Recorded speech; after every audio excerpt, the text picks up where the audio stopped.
Okay, this is my 4th of July barbecue using a revolutionary new method for the ribs. Not the 3-2-1. That's hit and miss. This here, you see here, this is the important thing, is the lard. That's pork lard, not Crisco.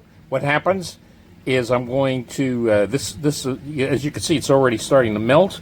It's going to absorb all that smoke. And later on, I'm going to cover the ribs with that melted lard that has the smoky flavor in it. It's going to make the ribs nice and juicy. My smoke alarm just went off. And let me take care of that smoke alarm and I'll explain.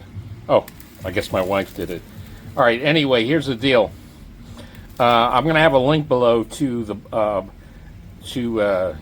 Mad Scientist BBQ guy. He explains exactly how to do this. The only thing is, he has a big, nice barbecue setup. I got this little Weber Kettle Grill. Now, I've already done it, and it worked beautifully last Saturday. But I only did one slab. So here, this is two, you can see it's all crowded, 2 slabs worth, and I'm using the rab rig. The rib rack. So let me cover this, and what I want to do.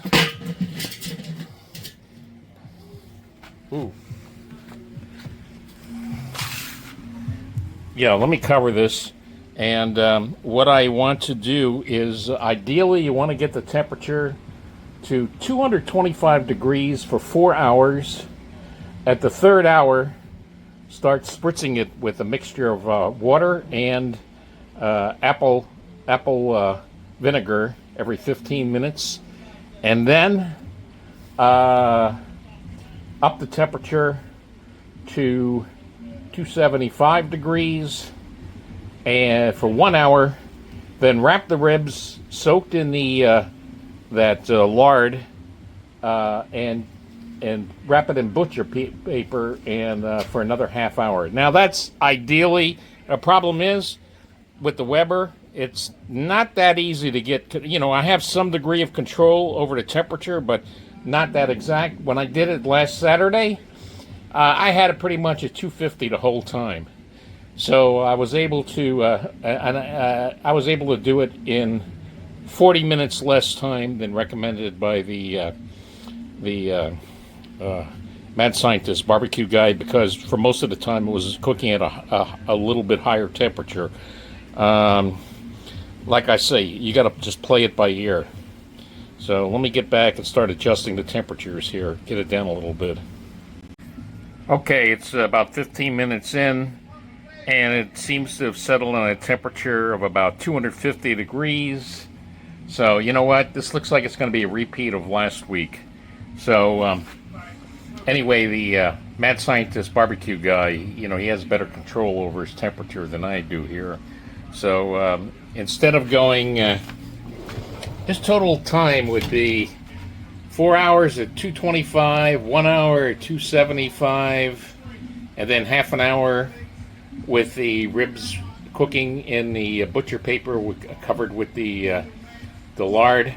So I'm going to go, last time I did it was 4 hours, and then instead of another hour, I did it for like 20 minutes. But keep in mind, my temperature was 250 the whole time, so it worked out. The temperature worked out, everything worked out, so I think that's going to be my goal this time.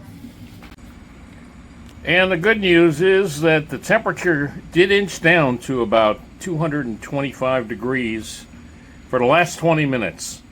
So I'm pretty much on target for what the Mad Scientist barbecue guy said.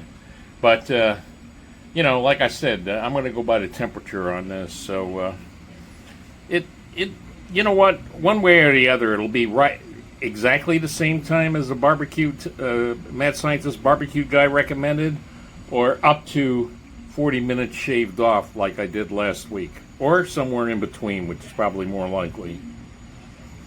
God, I just got to play it by ear. This isn't an exact thing here on a Weber.